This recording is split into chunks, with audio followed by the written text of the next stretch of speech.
into her stirrup and swung onto her horse.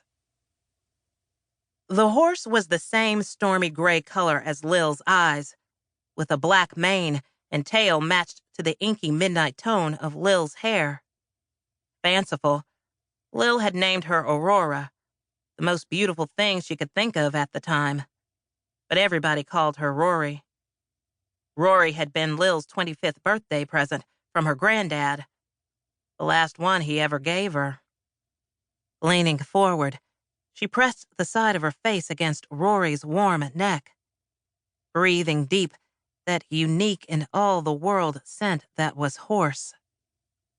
Oreo and Carrot brought in the remaining 6 sheep, and Lil led the group back toward the yard. The coyotes could have the goats for all she cared. They had been the ones to open the fence. She turned to Oreo on her left. With my luck, they would just eat the coyotes, and then we'd still have the stupid things, plus an enormous vet bill to boot. Oreo gave a cheerful woof, and Lil tried not to wonder what it meant that the response satisfied her. Lil led the sheep and dogs back into the barnyard and tied the gate shut with the backup rope. The broken lock needed replacing. Another task she added to her mental list. Once a goat figured out the mechanism, you had to get a whole new style lock. Shaking her head, she unsaddled Rory, brushed the horse down, gave her a pat of hay, and tossed her a handful of oats. Wrapping up her morning routine, Lil spread feed out in the yard for the chickens. They'd eat bugs and other bits around the farmhouse throughout the day, but it was always a good idea to start the day with a hearty breakfast. Besides, there was comfort in the action of spreading feed, especially after the chaotic morning. The familiar action finally brought her heart some of the calm she typically found in doing the morning chores. She might spend her days chained to a desk running the business end of things, but she was still a hands-on rancher at heart. The chickens settled into contented clucking and rooting, just in time for Lil to hear her grandmother shriek from the kitchen.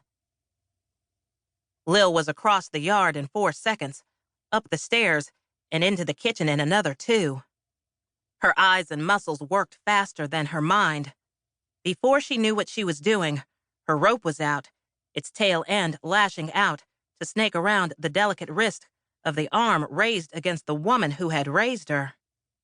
A flick of Lil's wrist, and the stranger, a woman after a second more processing, flipped into the air before landing hard on her back on the kitchen floor.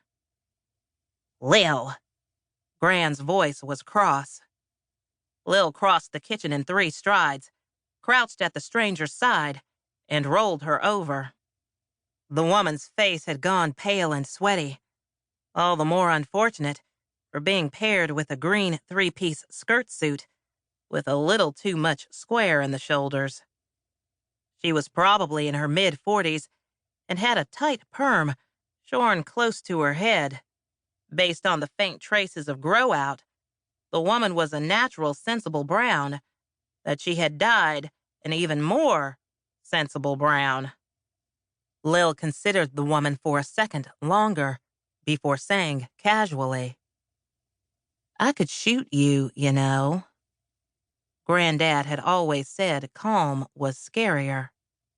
You're in my home uninvited, and this is Oklahoma.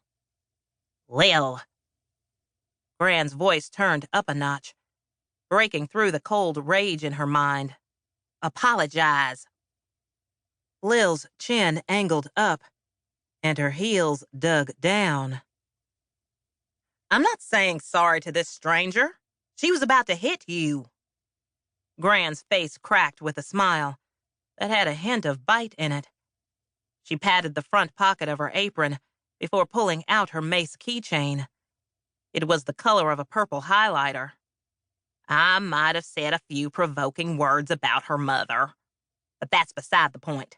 I had the situation under control. I've got my mace, carry it everywhere since Granddad passed. Lil groaned, her mind filled with images of Gran spraying innocent fools in the face, all of which were more comfortable.